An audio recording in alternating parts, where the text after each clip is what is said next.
अगर आपने मुझे अपने आधे घंटे अप्रॉक्सीमेटली दिए तो मैं आपको पूरा डे ट्रेडिंग एग्जैक्टली क्या होता है, कैसे परस्यू करना होता है, वो सारी चीजें सिखा दूंगा, उसका हर एक एस्पेक्ट्स।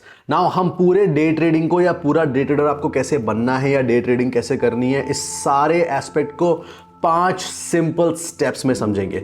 सबसे पहले हम समझेंगे डे ट्रेडिंग एग्जैक्टली होती क्या है, उसका रोड मैप क्या है, उससे परस्यू कैसे करना है। फिर हम समझेंगे कि डे ट्रेडिंग में आप कौन सी स्ट्रैटेजी यूज कर सकते हो। मैं मेरी अपनी स्ट्रैटेजी के बारे में बात करूंगा एंड कुछ ऐसी सॉलिड स्ट्रैटेजी जो कि आपको बहुत सॉलिड गेन्स दे सकती है। फिर उसके बाद हम बात करेंगे रिस्क मैनेजमेंट वाले एस्पेक्ट पे कि डे ट्रेडिंग में आपको आपका रिस्क कैसे मैनेज करना होता है एंड कैसे अपने कैपिटल को प्रिजर्व करके चलना है, क्योंकि डे ट्रेडिंग में अगर आपसे थोड़ी सी भी चूक हो गई रिस्क मैनेजमेंट तो ये मान के चलो कि आपको पूरा बैंकरप्ट होने से कोई नहीं रोक सकता। मैं बैंकरप्ट वर्ड यूज कर रहा हूं, सिर्फ कैपिटल ब्लोअप नहीं, क्योंकि डे ट्रेडिंग एक ऐसी चीज है जहां पे आप पूरी तरीके से डे ट्रेडिंग में इन्वॉल्व होते हो, आपके पास में और कुछ काम नहीं होता है और उसमें थोड़ा सा भी अगर आपने चूक कर दिया तो थोड़ा सा चूक का मतलब लाखों का नुकसान और कभी कभी तो बैंकरप्सी। फिर उसके बाद में हम बात करेंगे माइंडसेट के बारे में कि आपको डे ट्रेडिंग को एक्चुअली अप्रोच कैसे करना है, किस माइंडसेट के साथ में रखना है। और जितने लोग मुझे पहले से जानते हैं वो चीज अच्छे से समझते हैं कि ट्रेडिंग में 10% या 5% ही आपकी स्ट्रैटेजी एनालिसिस सब होता है, बाकी का 90% चीजें जो बनती और बिगड़ती हैं वो सारा माइंडसेट से बनती है। फिर उसके बाद में हम समझेंगे डे ट्रेडिंग का पर्सनल फाइनेंस वाला एस्पेक्ट की एग्जैक्टली मैनेज कैसे करना है। फिफ्थ स्टेप में हम समझेंगे कि डे ट्रेडिंग के पर्सनल फाइनेंस को कैसे मैनेज करना है, क्योंकि जब आप डे ट्रेडिंग कर रहे होते हो ना, जब फुल टाइम डे ट्रेडर होते हो तो आपने अगर अपने पर्सनल फाइनेंस को सही से प्लान नहीं किया, मैनेज नहीं किया तो आप बहुत बड़ी प्रॉब्लम में आने वाले हो। नाउ मैं कोई सेबी रजिस्टर्ड ब्रोकर या ऐसा कुछ नहीं हूं, तो ये सब मेरे पर्सनल एक्सपीरियंस के बेसिस पे, इस पे आपको अपनी रिसर्च भी करनी है। आई एम एन एजुकेटर, मेरा काम है आपको सही चीजें बताना, एक्सपीरियंसेस के बेस पे अपना खुद का रिसर्च भी करना। मैं इतना प्रॉमिस जरूर कर रहा हूं कि by the end of the video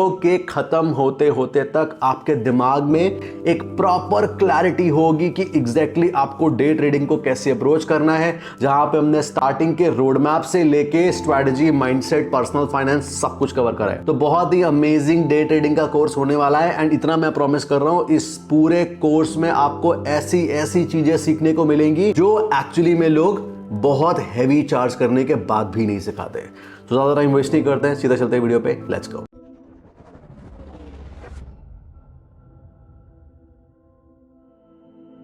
now अब सबसे पहले बात करते हैं द रोड मैप के बारे में कि डे ट्रेडिंग का एक्चुअली रोड मैप क्या है। अब रोड मैप समझने से पहले आप अगर डे ट्रेडिंग चूज करने जा रहे हो तो आपके दिमाग में ये चीज होनी चाहिए कि डे ट्रेडिंग एक ऐसी चीज है जो कि पूरी स्किल बेस्ड है। ये बात ध्यान रखना, स्किल बेस्ड है।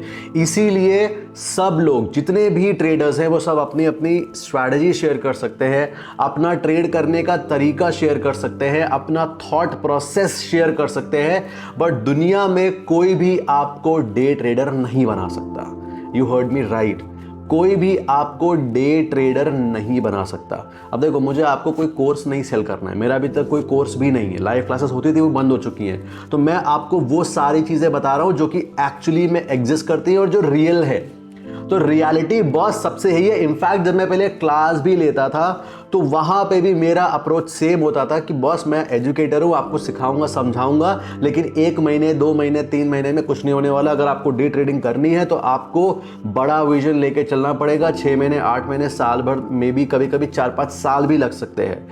एंड क्योंकि एक स्किल बेस्ड मामला है, यहां पे सारा गेम स्किल्स पे डिपेंड करता है। तो आप ये मेरे को बात बताओ, अपने आप से पूछ के देखो, ऐसी कौन सी स्किल है जिसमें आप बहुत अच्छे हो अभी और वो 1 हफ्ते, 1 महीने या 3 महीने में डेवलप हो गई थी? आपका आंसर होगा कोई नहीं। हर एक स्किल, चाहे आप अच्छी बाइक चलाते हो, चाहे आप अच्छा गिटार बजाते हो, या आप अच्छी स्केटिंग करते हो, आप अच्छी स्विमिंग करते हो, आप फाइट अच्छा करते हो, आप गाना अच्छा गाते हो, हर एक स्किल को डेवलप करने में टाइम लगा है।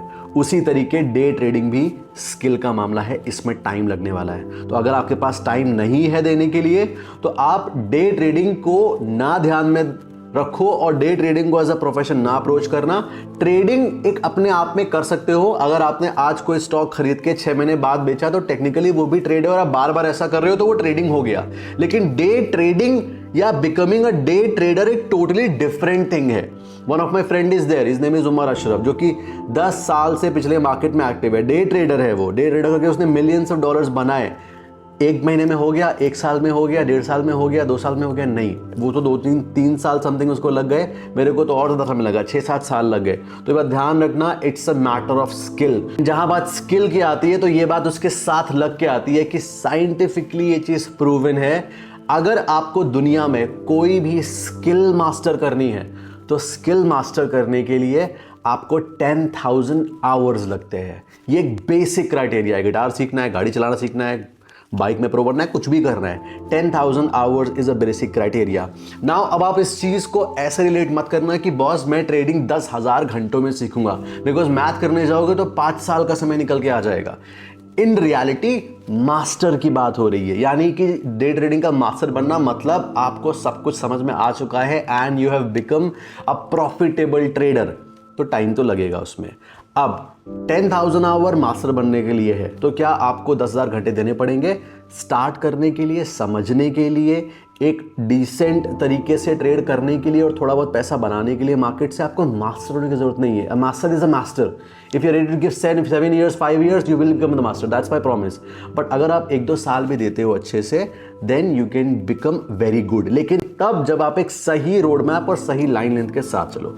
तो ये चीज दिमाग में ध्यान रखना है, and this is the first initial step of that road map कि it's a matter of skill development. I hope आप समझ गए बहुत अच्छे से, मैंने बहुत अच्छे से आपको एम्फसाइज कर दिया। फिर उसके बाद में आता है आपको बेसिक्स पता होने चाहिए। बेसिक्स देखो क्या होता है। बेसिक्स में आपको ट्रेडिंग के बारे में, जिस भी इंस्ट्रूमेंट या जिस भी चीज में आप ट्रेड करने वाले हो, जैसे फॉर एग्जांपल अगर आपने प्लान करा कि मैं निफ्टी 50 ट्रेड करूंगा तो आपको निफ्टी 50 के सारे एस्पेक्ट्स पता होने चाहिए। पहली चीज तो ये है कि निफ्टी 50 में कितने स्टॉक है, 50 स्टॉक है, ठीक है बॉस। सबसे ज्यादा वेटेज वाला स्टॉक कौन सा? अच्छा, रिलायंस है, ठीक है, मेरे को पता है ये चीज।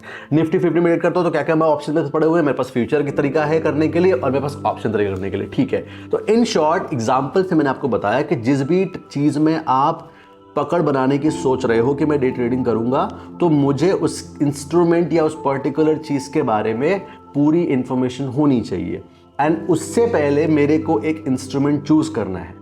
तो दोनों चीजें एक्चुअली में एक दूसरे से इंटरलिंक्ड है। अगर आप सब एक इंस्ट्रूमेंट में अच्छे से रिसर्च करोगे तो कुछ ऐसी चीज होगी जो कि बहुत अच्छी लगेगी आपको। जैसे मेरे को पहले बैंक निफ्टी बहुत अच्छा लगता था। अब मैं बैंक निफ्टी में ट्रेड ज्यादा नहीं करता हूं, एक्सपायरी खत्म हो चुकी है, प्रीमियम महंगे होते हैं, तो मैं निफ्टी 50 में शिफ्ट हो चुका हूं। लेकिन अभी भी अगर कोई मुझसे पूछेगा कि आपका one of the favourite instrument क्या है, बहुत पहले 2020 के पहले मैं बोलूंगा 18-19 तक bitcoin was my favourite thing. फिर उसके बाद में जब हेवीली तरीके से ऑप्शन में इन्वॉल्व हो गए, then it became bank nifty, अभी फिलहाल निफ्टी। तो इस तरीके से आपको आपका फेवरेट इंस्ट्रूमेंट चूज करना है। जैसे one of my friend is there, Tori trades, वो प्लैटिनम ट्रेड करती है। ऐसा नहीं कि वो और ट्रेड नहीं कर सकती, शी ट्रेड्स एथेरियम ऑल्सो उसने करा है, सिल्वर एंड ऑल भी करती है, क्रूड भी करती है, बट उसका फेवरेट पेयर क्या है? प्लैटिनम। इसका मतलब पता है क्या है? प्लैटिनम उससे अच्छा शायद नहीं कर पाएगा कोई। इसी तरीके से आप जब एक इंस्ट्रूमेंट में काम करोगे तो फिर आप उस इंस्ट्रूमेंट के चैंपियन बन जाओगे, फिर आपके जो आसपास वाले हैं वो आपसे अच्छा नहीं कर पाएंगे उस इंस्ट्रूमेंट में। This is how you approach day trading. अब 2 चीजें आपको क्लियर हो चुकी है कि आपको स्किल डेवलपमेंट का मामला है, स्किल के लिए टाइम देना पड़ेगा, कैलकुलेट कर लो। अब आप ना एक और काम ये कर सकते हो, थोड़ी सी प्रो टिप है। जैसे मान लो 10,000 घंटे तो मास्टर बनने के लिए लगते हैं, तो आपने दिमाग लगाया कि बॉस मेरे को मास्टर बनना है, 10,000 घंटे लगेंगे, तो कम से कम मेरे को ऐसे नॉर्मल सीखने अच्छा करने के लिए 5,000 घंटे तो चाहिए होंगे। अब आप 5,000 को डिवाइड कर दो, जितना भी टाइम आप मार्केट में लर्निंग के लिए दे सकते हो। 1 घंटा दे सकते हो, 2 घंटा दे सकते हो, 6 घंटा दे सकते हो, 8 घंटे, 10 घंटे, जितना भी। जितना ज्यादा आप डेली का एवरेज टाइम रखोगे उतना आपको कम समय लगेगा। आप सोचोगे मैं दिन में 1 घंटा दूंगा, तो आपको दिन में अगर 1 घंटा दोगे तो 5,000 दिन लग जाएंगे। अब 5,000 डेज को डिवाइड करना 365 से तो ईयर्स आ जाएंगे, तो आ जाएगा फिर आपको 10 साल लगने वाले अगर डेली घंटा दोगे तो टाइम ज़्यादा देना पड़ेगा आपको। अब इंस्ट्रूमेंट चूज करने के बाद में एक बात बहुत अच्छे से ध्यान रखना, बिगिनर्स ये गलती कर देते हैं कई बारी। 2-3 साल जिनको ट्रेड करते हो जाता है उनको भी नहीं पता होता है आपको सारे टाइप्स ऑफ ऑर्डर्स पता होने चाहिए। मार्केट में इन जनरल मार्केट ऑर्डर होता है, लिमिट ऑर्डर होता है, लेकिन ऐसे 5 टाइप के ऑर्डर होते हैं। ये मैं क्यों बोल रहा हूँ, बहुत छोटी सी चीज़ है ये, लेकिन ज़रूरी इसलिए है बिकॉज अगर आपको सारे ऑर्डर्स पता होंगे तो आप अपनी डे ट्रेडिंग को बहुत अच्छे से ऑटोमेट कर सकते हो। जैसे मैं क्या करता हूँ, जब मैं मेरी स्क्रीन के सामने होता हूँ तो मैं यूजुअली स्टॉप लॉसेस सिस्टम में नहीं लगाता हूँ, लगाना चाहिए, आप लगाओ। मैं कभी लगाता हूँ स्टॉप लॉस, ध्यान इधर ही होता है सिस्टम में, एज इन अब मेरे अंदर उतना सेल्फ कंट्रोल डेवलप हो चुका है कि मुझे पता है कि बॉस इसके अंदर बाहर मुझे निकलना है, तो दैट्स फाइन। बट आपको एज अ बिगिनर सिस्टम में सेल रखना है। नाउ सिस्टम में सेल कब मैं रखता हूं, जब मुझे पता है कि मैंने ट्रेड ले ली है, अब मेरे पास दूसरा कोई काम आ गया, अर्जेंट में कोई कॉल आ गई, कहीं मुझे जाना है, कुछ भी करना है इमरजेंसी में, तो फिर मैं ऐसा ऑर्डर छोड़ ही नहीं सकता है। मैंने एसएल डाल के छोड़ दिया, अब वो एसएल हिट करके मार्केट ऊपर चला जाए, एसएल हिट ना करे सीधा ऊपर चला जाए, उससे मुझे कोई लेना देना नहीं है। वो कैसे हो पाता है, बिकॉज मुझे सारे टाइप्स ऑफ मार्केट ऑर्डर पता है कि जब मुझे ऐसे प्लान करना है कि टारगेट एसएल दोनों लगा के रखना है, तो मैंने वहां पे ब्रैकेट ऑर्डर यूज कर लिया। जब मुझे ऐसा है कि यार मार्केट आज बड़ा मोमेंटम दे सकता है, तो मैंने वहां पे सिर्फ मेरा एसएल सेट कर दिया, टारगेट छोड़ ही दिया है। तो इस तरीके से आपको सारे बेसिक एस्पेक्ट क्लियर होने चाहिए। बहुत छोटी छोटी चीजें हैं, लेकिन यही छोटी छोटी चीजें आपकी डे ट्रेडिंग एक्सपीरियंस को इंप्रूव बनाती है। और सिंस ये कोर्स है, तो हर एक चीज एम्फेसाइज करना या हर एक चीज को पॉइंट आउट करके आपको समझाना is my responsibility and that is what I am doing. अब आपका माइंडसेट अगर प्रिपेयर हो चुका है, आपको पता है स्किल वाला सीन, ये सीन, ये सीन, ये सीन, अब यहां से आप तैयार हो स्ट्रैटेजी के लिए ना। आपके दिमाग में क्वेश्चन आया होगा कि यार ऐसे तो मैं बोलता रहता हूं कि अगर आपको ट्रेडिंग स्टार्ट करनी है, सीखनी है,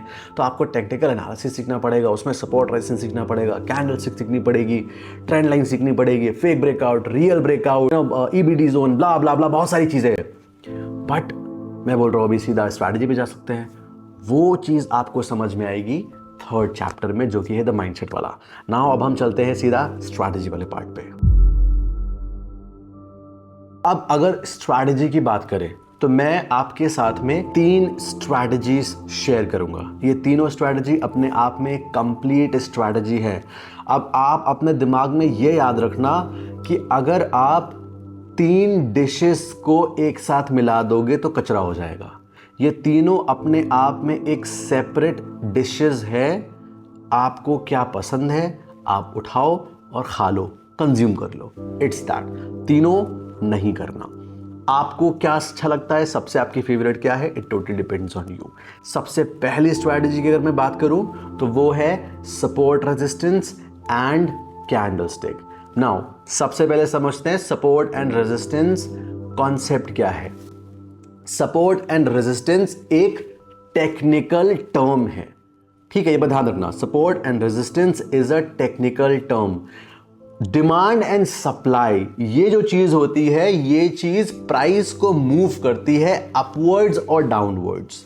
बहुत से लोगों को ये भी कंफ्यूजन रहता है कि डिमांड सप्लाई सपोर्ट रेजिस्टेंस एक ही होता है, वो दोनों को सेम जैसे मार्क कर देते हैं, वो जोन सेम मार्क कर लेंगे और दो सोचते हैं कि यही डिमांड जोन है, यही सप्लाई जोन है, यही सपोर्ट है, ये रेजिस्टेंस है। अगर आपको भी कंफ्यूजन रखो, मेरे को भी था, कोई नई चीज नहीं है, मेरे को भी था, सब आके यही सीखते हैं। जब हम टाइम देंगे 9-10 साल आप दोगे, आपको सब चीजें अपने आप चार्ट में देखते ही दिमाग खुल जाएगा आपका अपने आप, ठीक है। तो पॉइंट ये है कि सपोर्ट रेजिस्टेंस जो चार्ट में हमको लेवल दिखते हैं हम उनको बोलते हैं, बट डिमांड सप्लाई एक्चुअली में उन लेवल से प्राइस को मूव करते हैं। तो अगर मान लो एक पर्टिकुलर एरिया पे प्राइस आ चुका है और उस पर्टिकुलर एरिया पे आने के बाद में अगर डिमांड आएगी तो प्राइस वहां से ऊपर जाएगा।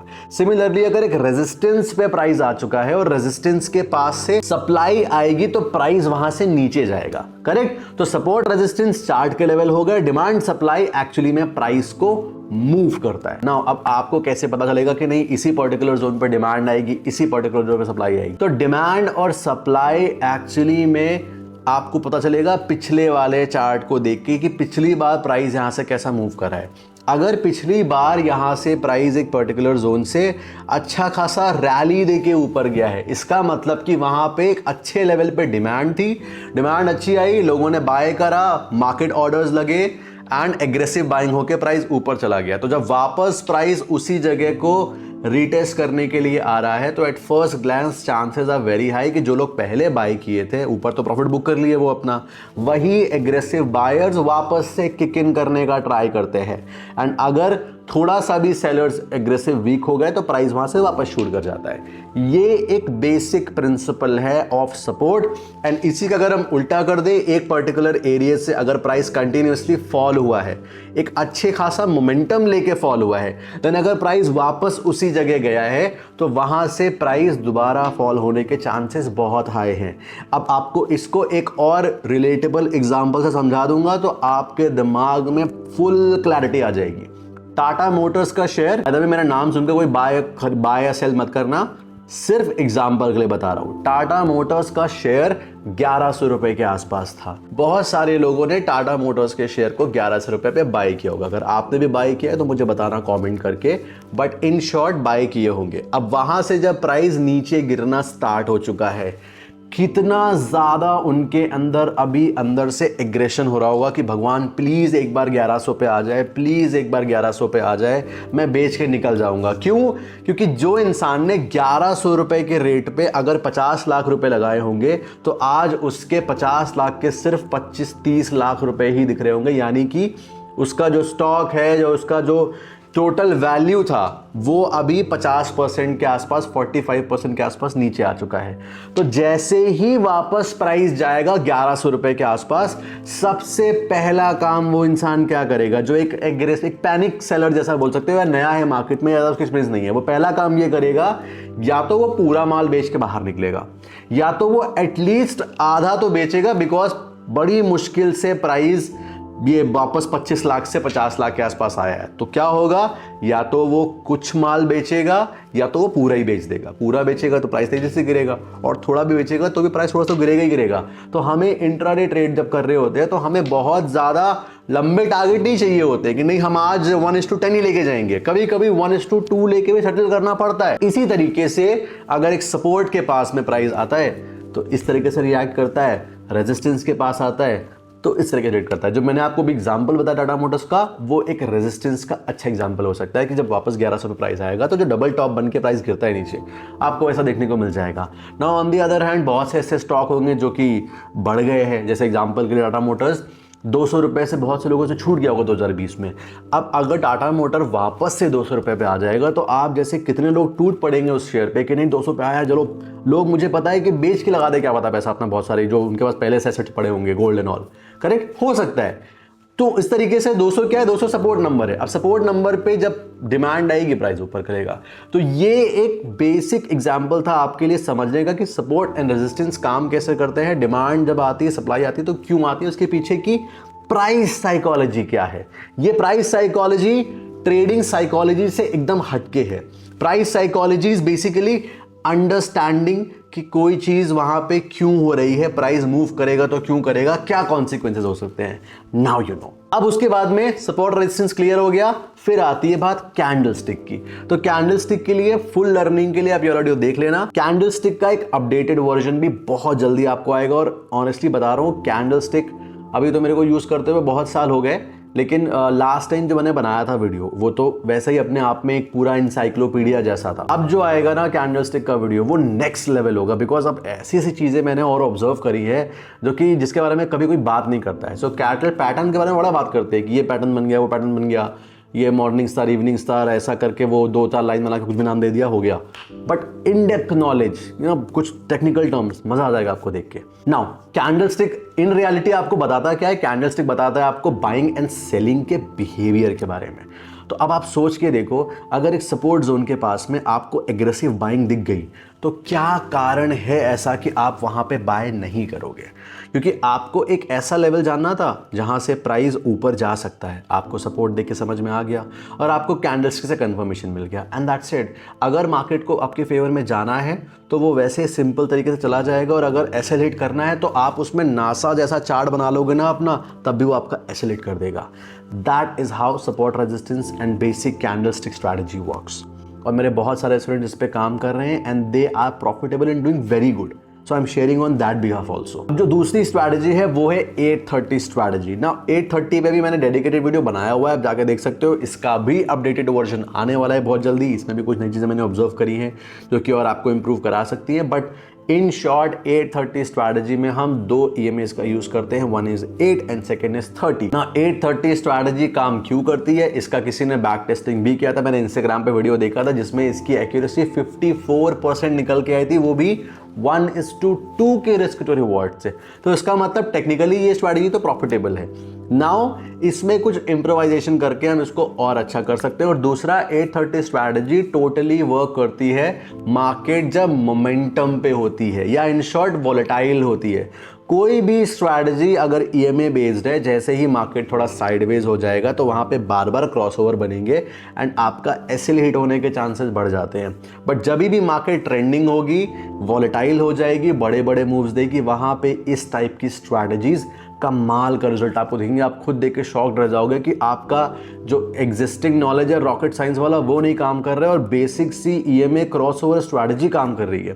And that is how 830 work, जिसका हम लोग यूज़ कर सकते हैं अगर हम डे ट्रेडिंग कर रहे हैं तो। ओके, ये स्ट्रैटेजी में और लाइट डालते हैं और इसको समझते हैं थोड़ा ध्यान से कि एग्जैक्टली कैसे इसको अप्लाई करना है चार्ट में और कैसे यूज़ करना है। तो अभी आप इसको यूज़ करने के लिए आपको इंडिकेटर सेक्शन में जाना है। यहाँ पे टाइप करना है EMA, जिसका मतलब होता है मूविंग एवरेज एक्सपोनेंशियल। 2 बार आप इसमें क्लिक करोगे तो 2 बार मूविंग एवरेज ऐड हो जाएगा।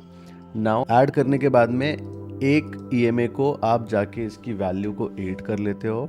स्टाइल में ग्रीन कलर का कर लिया मैंने एंड उसके बाद ओके पे क्लिक कर दिया। और दूसरे वाला जो EMA है इसको मैं रेड कलर पे रखता हूँ ताकि एक क्लियर इंडिकेशन रहे एज अ बिगिनर। मतलब I don't use same colour, but अगर आप एज अ बिगिनर स्टेज पे हो या आपको थोड़ा समझने में आसान हो जाता है ग्रीन और रेड कलर से, बिकॉज ग्रीन जनरली बाइंग के लिए जाना जाता है और रेड सेलिंग के लिए जाना जाता है। अब इसको यूज़ करने का प्रिंसिपल बहुत ही सिंपल है। अभी मैं आपको सिंपल बता रहा हूँ, एडवांस स्ट्रैटेजी का भी आगे बताऊँगा और अच्छे से काम करती है। बट सिंपल स्ट्रैटेजी भी ये है कि जब हम 830 EMA लगा लेते हैं तो क्रॉस ओवर जब भी हमें मिलता है, क्रॉस ओवर पे अगर डोमिनेंस कैंडल ने ब्रेकआउट दिया है वहाँ पे हम एंट्री करते हैं और जो भी प्रीवियस स्विंग होता है, प्रीवियस स्विंग के नीचे हमारा स्टॉप लॉस रखते हैं। इस पर्टिकुलर टाइम पे अगर हम इसकी रिस्क रिवॉर्ड की बात करें, टाइम फ्रेम 5 मिनट का है, तो यहाँ पे इसने हमें पूरा तो नहीं लेते हैं, लेट्स से यहाँ तक देखे तो इट हैज़ गिवन अस 1:1.38, यानी कि अगर आपने 100 रुपीज़ लगाए तो 100 रुपीज़ के बदले आपको 138 रुपीज़ के आसपास मिलेंगे। नाउ ये स्ट्रैटेजी जो है इसमें रिस्क टू रिवॉर्ड जो आप एक्सपेक्ट करते हो वो 1:2, बहुत अच्छा मोमेंटम मार्केट में रहेगा तो आपको 1:3 मिलेगा, एल्स 1:1 एंड 1:2 के लिए अच्छा है ये स्ट्रैटेजी। अगर शॉर्ट की बात करें तो सिमिलरली इस तरीके से EMA क्रॉस ओवर कर जाएगा, रेड ऊपर है और ग्रीन नीचे है, वहाँ पे हमें शॉर्ट की तरफ प्लान करना होता है ट्रेड। अगर इस पर्टिकुलर टाइम पे देखें तो हमारी एंट्री क्रॉस ओवर होने के बाद कहीं यहाँ पे बनती है और स्टॉप लॉस होता है यहाँ का।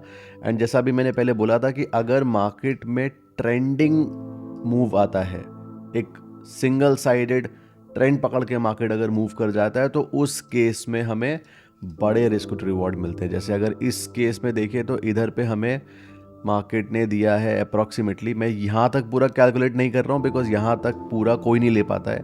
अगर यहाँ तक कैलकुलेट करें देखने के लिए, आप देख के खुश हो सकते हो कि अरे आप 1:6 का रिवॉर्ड मिल गया, लेकिन एक्चुअली में यहाँ तक आप मान के चलो तो भी 1:4 मिल गया है। मैं कह रहा हूँ 1:3 भी मिल गया तो भी बहुत अच्छा है। So this is how it works very well. बहुत ही सिंपल है स्ट्रैटेजी एंड समझने में बहुत आसान है और चार्ट में अप्लाई करना बहुत आसान है। और अगर आप इसको एक ही स्ट्रैटेजी में टिक के काम करोगे तो फिर काम कर जाएगी।